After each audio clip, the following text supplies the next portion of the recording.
Big Ten Backers Podcast. This is your podcast for Big Ten football or anything college football related.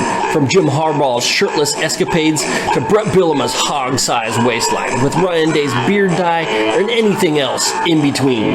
Big Ten Backers has the headlines from around the college football landscape. Oh, hey there, Big Ten Backers. This is your host, AJ, with Buckeye Steve. We just call him Da Beef. Grab a beer. We'll put college football in your ear. Let's rock and roll. I got mine. Welcome back, Big Ten Backers. We had a nice week 11, and me and Beve are going to break it down for you. But before we get started, Beve, how's it going, man? What you been up to? Oh, man, living the dream. Back from Happy Valley. Penn State's an awesome place to go visit, man. A great place to watch a football game. Fans are awesome. Their football team is good defensively, but offensive coordinator is gone. Maybe there's some hope. Think Franklin. You got any hope for Franklin to hire someone good? I don't. You can't have two good coordinators on one team, right? Yeah, only if you're Nick Saban. Not for the perennial third best team in the Big Ten East. Man, they just got too much. Their stadium, their atmosphere, their fan base. They got to get something good in there, man. I feel bad. All right, man, before we get too deep into this game, we got to do our legendary, iconic opening of this segment. We have the Midwest Corn Fest Game of the Week. Boy, Beeve. Number 3, Michigan, ran wild on number 10, Penn State, winning 24-15. Michigan was dominant on the ground, racking up 227 total yards at 4.9 per carry. Crazy thing about this game is we only saw 134 total passing yards. Both teams combined. Michigan did not try to attempt a pass since halfway through the second quarter. Craziness. Michigan strapped that big boy pants on and played old school big football. And the Lions had no answer for that run game. You would have thought Jim Harbaugh died in a plane crash versus being suspended by the Big Ten the way Sharon Moore. Sometimes I cry.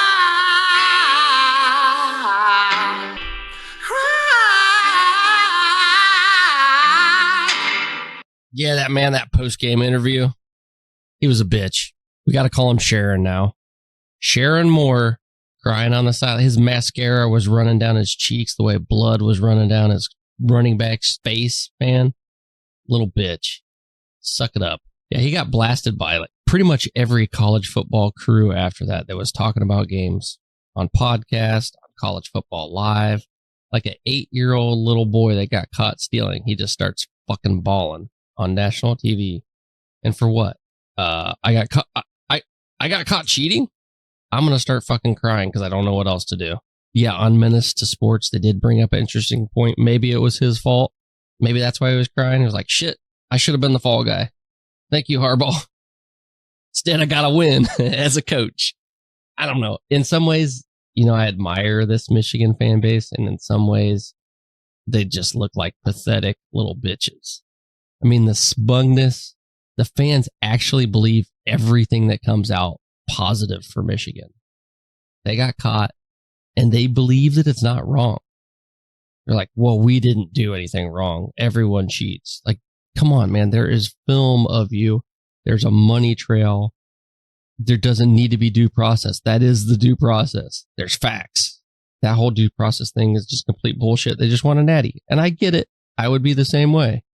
And if the situation were reversed and it was Ohio State getting caught up in this mess, you better believe those Michigan men would come out and be, we are so moral. We don't cheat. We don't do anything wrong. But if you have to proclaim something like that, it's not actually true. I'm going to give Michigan University some credit. It's like a perfect marriage, man. Your girl got your back no matter what. She got your back. This is like the Clintons. Done Monica Lewinsky out there, but she ain't leaving. She got his back. I got to tell you, man, no, I admire Michigan in a way too. And just like you said, the program has the backing. The fans have the backing of their coach. The president has the backing of their coach. And they all want to win. And Ohio State, if they had backing of Urban, who knows, maybe he'd still be here. He'd still be the coach. And he actually wasn't responsible for what happened in the home life of one of his coaches. Harbaugh is directly responsible for what his coach is doing within the program and what he's doing directly on the sidelines. I mean, that's in his sight line. So, I mean, to say that he's not responsible or he doesn't know, it's complete bullshit. But backing your coach, backing your program, I get it. I like it. I like that they want to win. I like that they know that they have that chance at a national title and they're willing to do whatever they can for it. They're just going a little too far. Like, accept your punishment, take down your pants and take your ass beating. Right on, B. Let's get back to this game, man. We're going to go down this rabbit hole forever. But Michigan did not have a great day blocking the pass rush. But that did not matter. Not a bit. When you can just pull out this, I miss Jim Harbaugh, bet dick energy, and run it down the throat like a blonde in a porno. James Franklin strikes again. This man cannot win a big game to save his life / coaching job. Boy, is Frank the Tank. He is Frank the Tank. He tanks all those games. Frank the Tank. Frank the Tank. Go ahead, man. I just had to interject. Frank the Tank. You got to say it right, man. You got to put that t on the end. Got a little caught up in my old school. Go ahead. Josh Payton and others claimed him not to be overrated as a coach. I don't see how that can be said. He is overrated by position, maybe not as a coach. I understand that he only loses the games he's not supposed to win.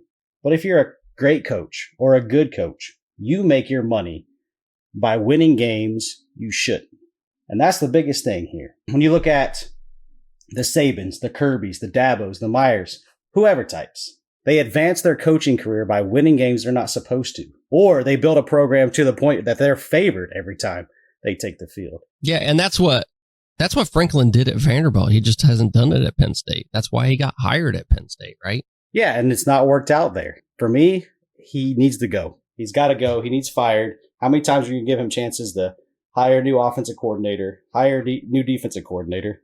He's not the man for the job. He's not a bad coach. He's just not good enough in his position as the head coach at Penn State. They deserve better. The fan base deserves better. The university deserves better. And the Big Ten deserves better. Touché.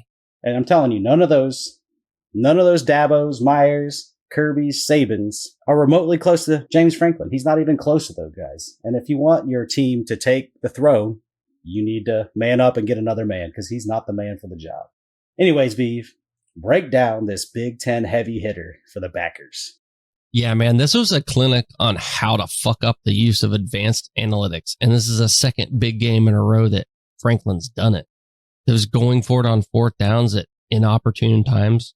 It's just a complete waste of a possession.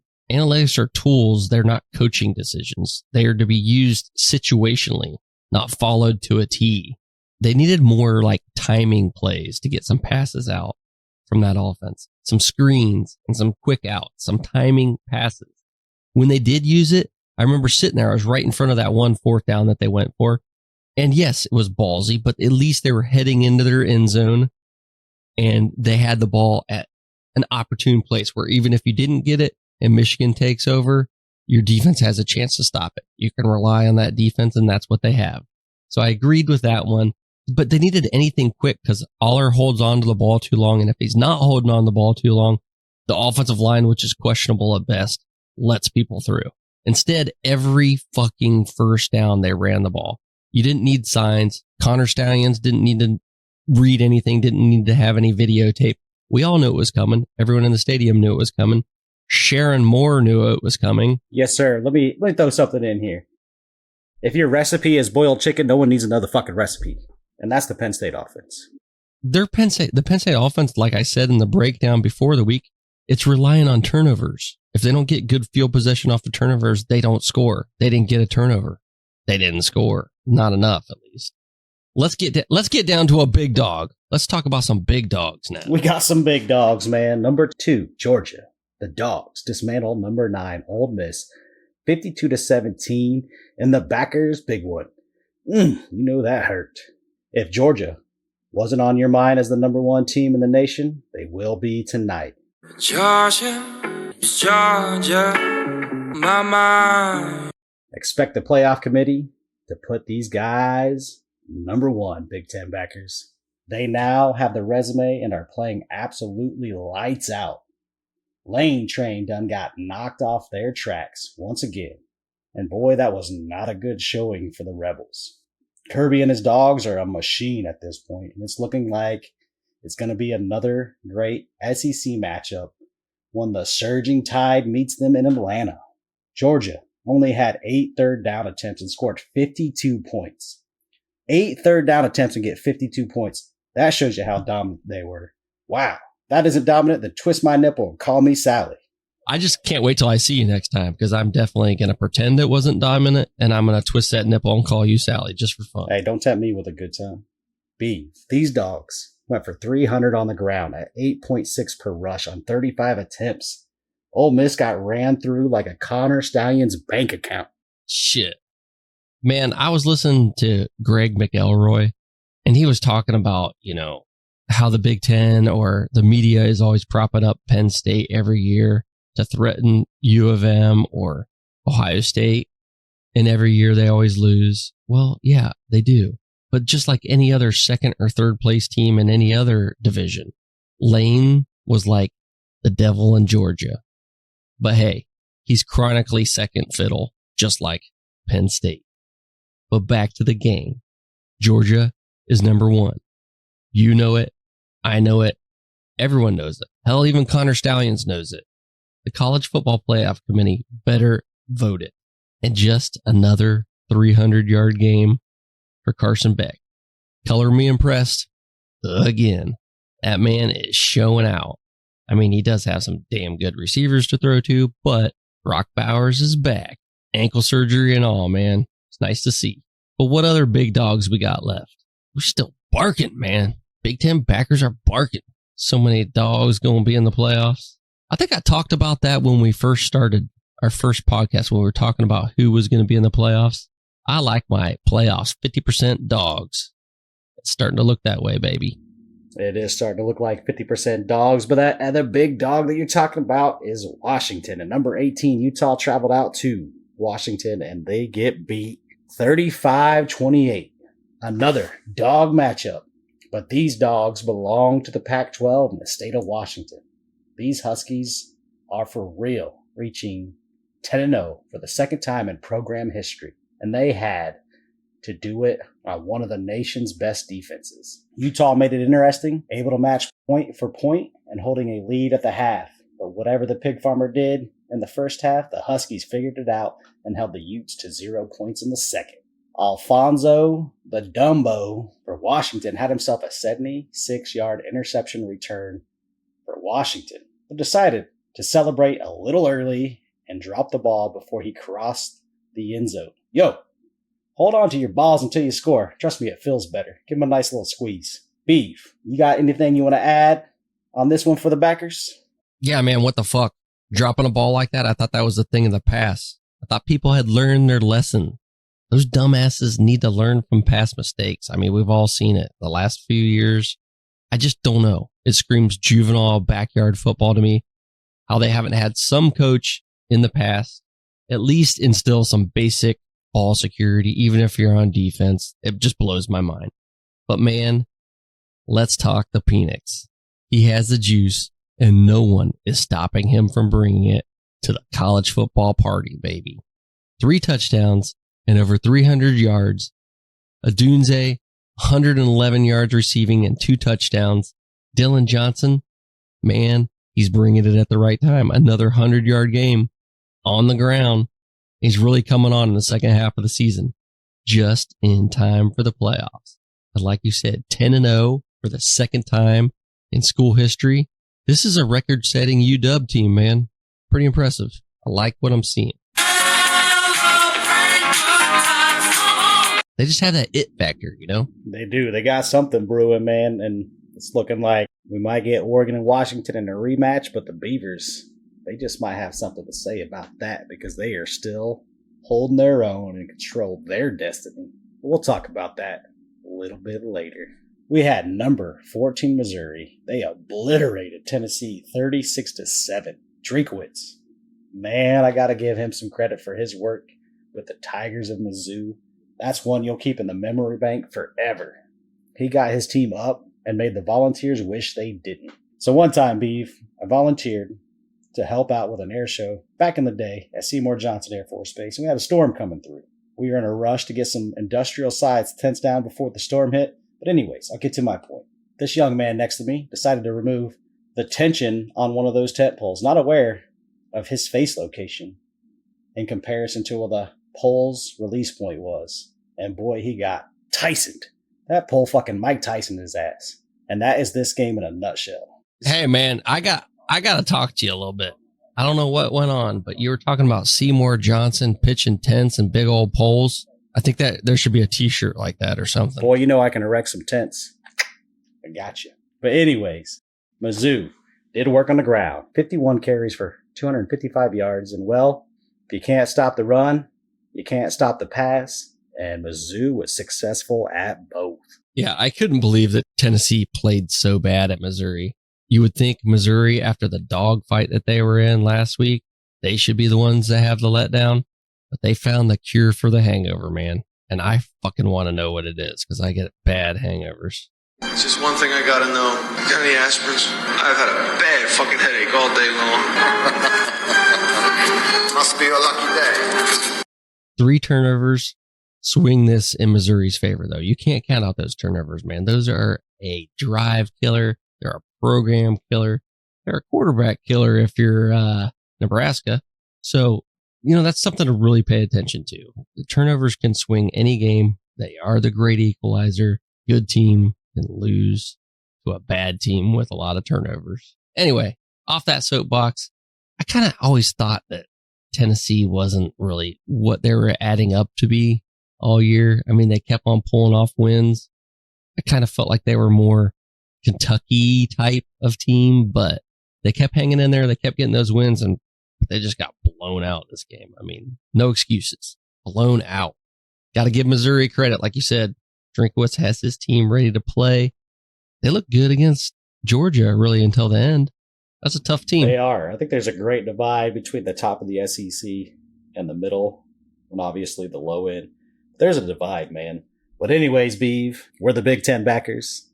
It's time to bring you those Big Ten games and get our reaction to what happened in the Big Ten Roundup. Time to break down Week 11. Let's get to that. Big action, baby. We got Iowa.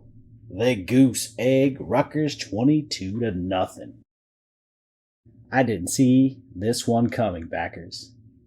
Not necessarily the Iowa win, but the goose egg for the Knights. Crazy thing is, Vegas doesn't know how bad the Little 10 is this year on offense. They set the over and under at 27.5, and we got 22 total points. What the fuck? Hell, this was a 6-point game going into the fourth quarter before Iowa would add 16. If you're an Iowa fan, I guess you're celebrating making it to 8-2 on the season, but you know you're going to need more points once you meet one of the big two from the East. Hawkeyes had a great day, yardage-wise, putting a combined effort to the tune of 402 total yards and 21 first downs, but they didn't come out to equaling points. Beef, how did Iowa put Greg Schiano's Knights to sleep? Man, I don't know. I agree with you, man. I don't know where this came from. How the hell does Iowa score 16 points in one quarter? They barely average 16 points after 10 games. Get that in one fucking quarter. You know what it really happened? It started with that kick-ass defense. It wasn't turnovers.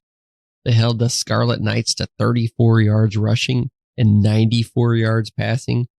2 for 11 on third down. Man, they might be rated third in the nation, but pound for pound, this has got to be the best defense in the nation. They get no help from that offense. They have to take all the pressure themselves, and they just keep producing. And you know what? Kind of like Penn State, that defense is right behind them. 1 and 2 in the nation is what they should be, pound for pound. We both got this one wrong, man. And speaking of games we got wrong, what's the next one you got? Maryland survives on the road, outlasting the Cornhuskers 13-10. Time to get those funky smelling numbered shoes and stick your fingers in 3 holes. Baby, Maryland is going bowling. Did you just give them the shocker? We just gave them the shocker, baby. And 1 extra hole. Fish hook too. Maryland gets right, finally. After a skid no one wanted to smell, but yet, here they are, nonetheless. I definitely had better predictions for them. But hell, who cares? They're still going bowling.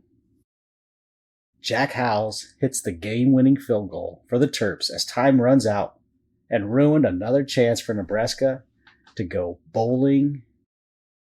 And they haven't done it since 2016. Man, soon as I thought Nebraska was getting hot, the beer goggles got removed by Sparty and the Terps, and she's still fucking ugly. She an ugly-ass turd. It's a damn shame. Beve, there is one rule in Nebraska, and that's no consistency. Yeah, how do you spell rule there? R-H-U-L-E. Yeah, maybe we've just been rooting for the Huskers just because their fan base is so fucking awesome. Next week, they got another team that's been taking a nosedive. And speaking of Nebraska, how the hell have we not made it out to Lincoln this season, man? Any Nebraska fans out there want to talk to us about coming to Lincoln? We're open ears. You got to talk us into it, though. What's the next stop? Ooh, next stop, man. Speaking about hot teams, Illinois survives at visiting Hoosier, winning 48-45 in overtime. For the 3rd damn week in a row, Illinois gets a magical win, this time in overtime, 48-45, baby.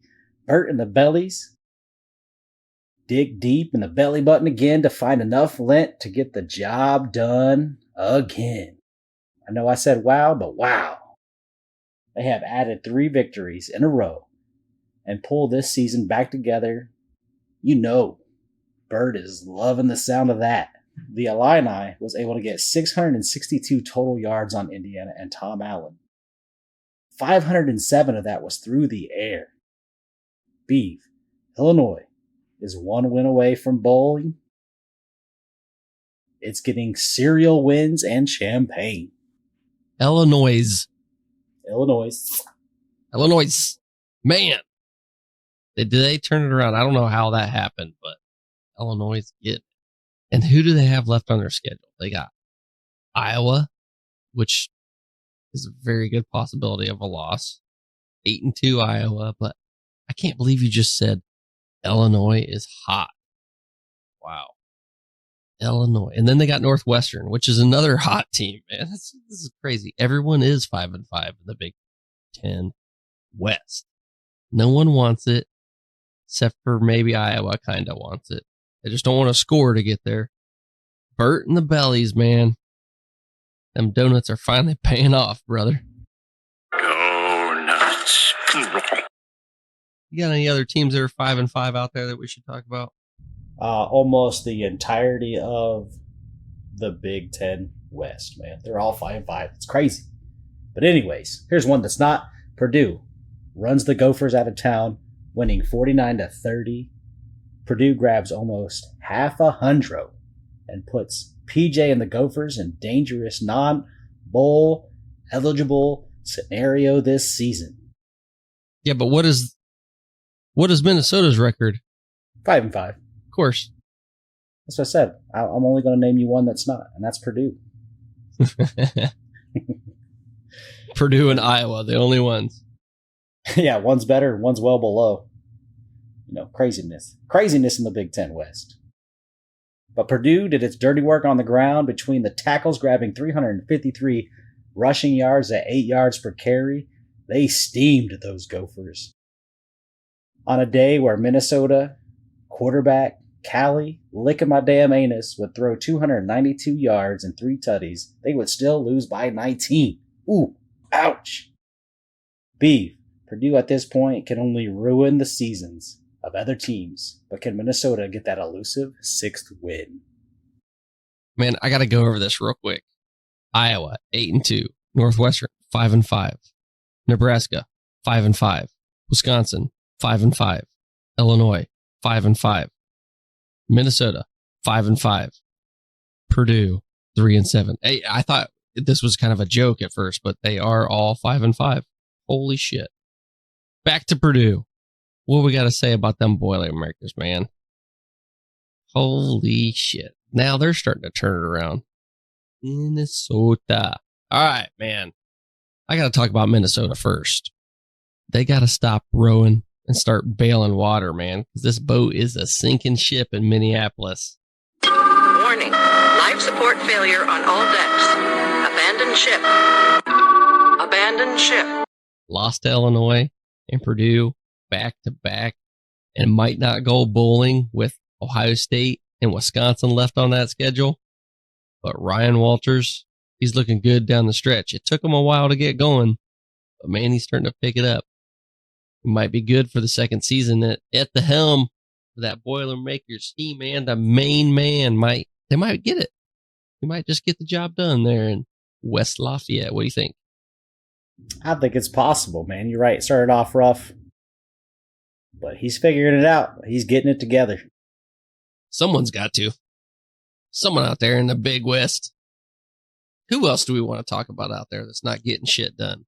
You know, we got some more 5-5 teams for you. That seems to be the rule of the day. We had Northwestern in Madison. They dumped on my Badgers. Bad. Winning 24-10. Well, Northwestern, despite all the shower talk and this season being a wash, well, it didn't happen. They've been pulled back from the drain to get themselves to a 5-5 on the season. David Braun has now got the most wins in a first season as a head coach from Northwestern since 1903. I think David has applied and he wants that interim tag removed. Luke Fickell is not going to have the dream cream season us Badgers have hoped for. Injuries and inconsistencies have led the Badgers on a downslope, and it ain't even sledding season yet. Guess we are all ready for ice fishing here in Wisconsin. They have been an old-fashioned letdown. Beef, what you got on this game? Hey, man, the secret to the Big Ten is to not win too many games. Manage it with low expectations. Don't get too good, or people will just expect more. The secret is being very average. Then you just skate along. You don't get fired as a head coach, but no one expects you to win. I do feel bad for Wisconsin. I do feel bad for Fickell.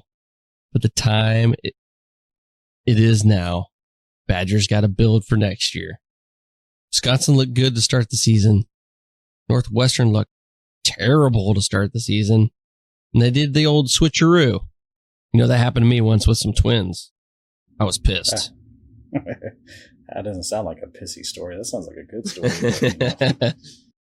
Anyway, we got another game to talk about. And these teams aren't 5-5. Nope, one's well above and one's well below.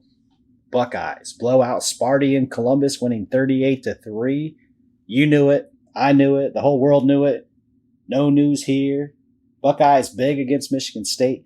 Maserati Marv went off, and Honda McCord had his best day yet in his young collegiate career. 38-3, and Ryan Day pulled off his nuts before this really got ugly on the Spartans' faces. I'm glad he pulled off those nuts, man. Got to see some of the future stars. The Sparty coach search should be a good one, but their season has been done from the get-go thanks to one phone call. I bet there were multiple phone calls, man. Multiple phone calls and multiple rags and probably a couple bottles of lotions later, but yes. What's wrong with you, man? Everyone is fucking dying. You're fucking jerking off. You sick fucking asshole. Oh, bringing it back. Bringing it back. This is so many good memories. It's been a fun season. How many tucks could a Tucker tuck if a Tucker was tucking? About $50 million worth. 50 million. Here's my check for $80 million. Go ahead. It was worth every minute. Oh, man. Yeah. Let's bring it back to Michigan State and Ohio State. We're going to bring it back to Ohio State. We're going to bring it back to Ohio State, but we're not going to bring it back to Michigan State. I just wanted to say we are on a collision course. The collision course is almost here. We're going to get the annual Big Ten's Best Battle in Ann Arbor, and boy, it's here, Beve. It's near, and it's here, baby. It's almost time for it. We got one more week to go, and boy, am I ready for that showdown. Oh, man, I'm ready too. I'm just worried I'm not going to be able to be observant and not fanboy out at that game. I mean, that's where I draw the line. Ohio State and Michigan. I am not going to be able to interview people and give it a spin that I like Michigan, that I care about Michigan, that I don't hate Michigan, because I want to see Ohio State whoop that ass, obviously. Don't worry, Beve. You'll be on camera duty. I got you. You'll be able to do this? You'll be able to interview those people for me? Man, I got to get some interviews in there. I'm going to be talking shit, though. I'm going to do it. Nothing I can do. Anyway, back to that game. Michigan State. I like to see Lincoln Kienholz. I'm a huge fan. I'm a big fan of Jermaine Matthews. Going to be like another cornerback in the NFL. Matthews from LSU. And Jelani Thurman, man, the tight end. It's going to be good days still in Columbus, man. Future stars coming up. They're going to be good. I just like games like that where you get to see the future, you know? I like it. I get it. You know, if my Badgers could ever just blow out somebody, maybe I'd understand, but I don't really get that, but I'm trying. That's coming next year, man. What do we got next? Where are we going? Well, Beve, I'm back from Vegas. I didn't have my trimmer with me. Now I do. The ginger balls are turned into a prickly pear, and it's time to fix it. It's time to trim the landscape.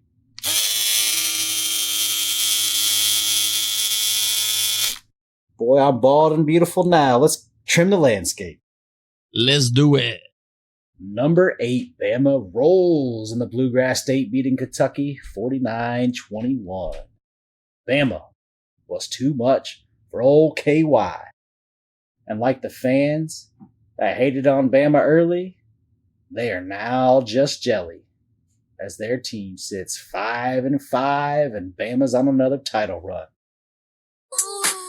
Guess who's back again. Big Dick Nick, the tide is surging.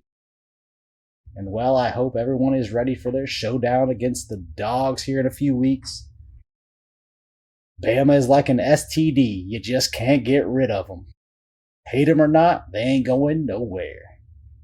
Kentucky didn't put up fight in this game, only grabbing 253 total yards, although it looked close until the Tide grabbed 3 consecutive TDs in the third and the fourth. Beve Milroe had another 6-tutty performance. Woo. 6 tutties, man. Ouch. Hey, man, you said they're back. They ain't back until they take on Chattanooga. 7-3, baby. Watch out for that one. It's a sleeper, and we'll all be sleeping if we're watching that game. Man, you're right. It's shaping up to be an awesome SEC title game, man. Bama and the Dogs. Didn't think it was going to happen this year after that second week of the season. But that turnaround, man. Saban's got his boys rolling, and Milroe's looking like a stud. Man, running it, passing it, whatever he's got to do, and a little bit of both if he needs to. Kentucky, they're a fraud every year, and the SEC teams are always getting credit for beating them. Not good, but average. I guess that's better than the bottom feeder of the past for Kentucky. What do we got next? We got another game we need to talk about. Oh, we got another game we need to talk about. Florida State survives a hurricane, 27-20. This game used to be one of the double Ds of D1 football. Now it feels like a condiment versus the double-decker with bacon it used to be. But this was a fun game. Remember, backers, practice safe eating and use condiments. Florida State is the prime of the ACC, and do everything Keon Coleman grabbed himself a 57-yard punt return tutty to help his Seminoles get to 16 straight wins. This was an old-school defensive game between the Canes and the Seminoles. Canes held Florida State to 1.8 yards per carry. Florida State held their own on third down, allowing Miami to get 4 first downs on 16 attempts. Beve, let the backers know the playoff chances of these Seminoles. It's just a win and you're in, man. It's a win and you're in. You know, one of those two's got to lose between Ohio State and Michigan. So if you remain undefeated, your scenario is win out. I'm in. All the undefeated teams are going to make it, man. There's another team lingering out west. Who is that? We do got one lingering out west, waiting to pounce on one of those playoff opportunities. The number 6 Ducks cruise at home under the lights against the busted Trojans, winning 36-27. Nix is him, grabbing 4 tutties and getting his Ducks even closer to the rematch against the Huskies in the Pac-12 title game. If they both can get past Ducks' in-state rival, the Beavers, who are sitting at 8-2 and who still controls their destiny to rep in the Pac-12 as well. The rumor has it, Caleb Williams will play one more game for USC against the Bruins next week. He wants to get one more rivalry game in. What a season that never was for these Trojans. Oh no! We suck again! USC was able to linger around in Autzen Saturday night, but the Ducks never let them be a serious threat to their title chances. USC scored just enough to say, hey, I'm here. Beve and the backers, the Ducks are effectively efficient, both through the air and on the ground, and look like the best team in the Pac-12, despite that early loss to Washington. Yeah, man, I love the Ducks. I love Bo Nix, and I can't wait for them to win out and head to Vegas, baby. The eye test is officially allowed this time of year, and the Ducks have caught my eye. That balanced running and passing game, along with a top defense, man. I'm loving them. AJ, who you got eyes for this year? I got all kinds of eyes. I like them all. But yeah, the Ducks, man, I think Ducks, Bama are teams outside that people are kind of forgotten about, but they about to make some serious moves. I think Michigan is also one of the best teams in the nation. We called Florida State from the beginning. Everybody laughed at us. But man, I got my eyes on them. They've only got a couple more threats to worry about. And I think they probably have the easiest remaining schedule of the top teams. But yeah, Florida State, Bama, and the Ducks, man. My eyes are all on them. All eyes on them, man. It's getting to be that time of year. You're right. Man, we're going to be in the big house soon enough.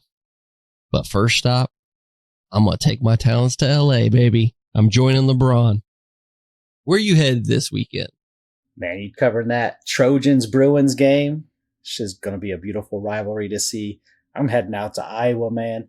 I got to catch Illinois in action. That's the one Big Ten team we haven't seen in person yet, and that's changing on Saturday. Hell yeah. He's going against his alma mater, and I'm ready for it. I'm ready to see it, man.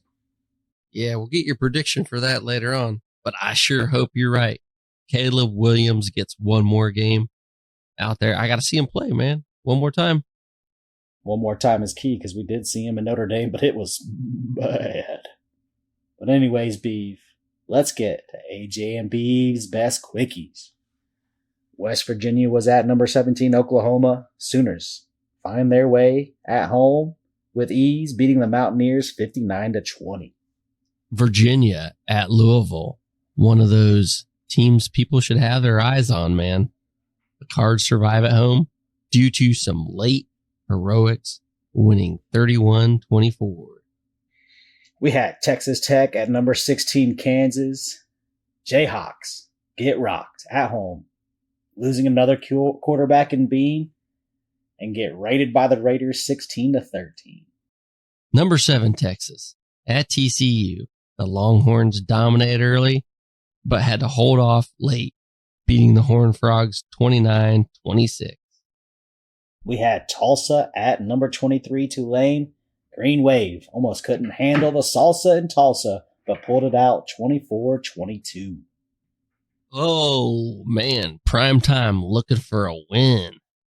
Been on a bad streak lately, and the streak continues. Number 21 Arizona, the Wildcats knock off Colorado and get 10 unanswered points in the fourth quarter, and they ruin the Prime's day, winning 34-31. We had Baylor at number 25 Kansas State. Wildcats put on a clinic, dominating the Bears 59-25. Oklahoma State at UCF. Cowboys stunned and rocked in a blowout by the Knights, who won 45-3. Woo-wee! That motherfucker back there is not real! Stanford at number 12 Oregon State. Beavers leaves the Cards soaking wet and in tears, winning huge 62-17. And the stunner of them all, Florida at number 19 LSU. The Tigers wreaked havoc on those toothless Gators, winning 52-35. We had Duke at number 24 North Carolina. Tar Heels dunk on the Devils, winning it in double overtime, thanks to a failed 2-point try by Duke. Tar Heels 47 to Duke 45. But anyways, Beeve, that does it for our show tonight, or I should say this morning. We're going to be making plans for our next road trip. We're both going separate ways. But Beeve, get us on out of here. We'll talk to the Big Ten backers on Thursday morning. All right, Big Ten backers, thanks for joining us. We're out. God bless. Big Ten Backers Podcast. Follow our sponsors, NILFanvote.com. Oh, no Midwest goodbye today.